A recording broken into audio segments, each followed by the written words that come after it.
જામખંભાળિયામાં પ્રાર્થના ફાઉન્ડેશન દ્વારા સ્નેહ મિલન સમારોહ યોજાયો હતો, જેમાં વિવિધ ક્ષેત્રમાં પ્રગતિ કરનાર લોકોનું સન્માન કરવામાં આવ્યું।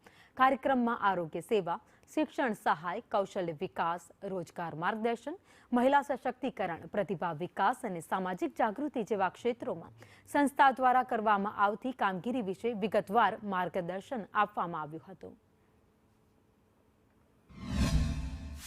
આખા દ્વારકા જિલ્લામાંથી વિવિધ લોકો આવ્યા હતા।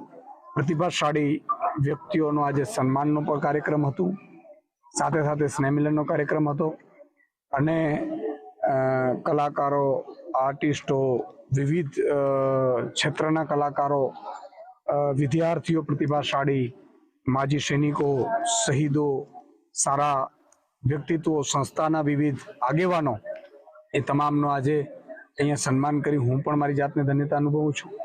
અને આ પ્રાર્થના ફાઉન્ડેશન એ તમામ વર્ગને, તમામ સમાજ માટે કાર્ય કરશે અને મને પૂરો વિશ્વાસ છે કે પ્રાર્થના ફાઉન્ડેશનની આખી ટીમ આગામી એકાદ વર્ષમાં ખૂબ પ્રતિભાશાળી વ્યક્તિઓ માટે મદદ કરશે।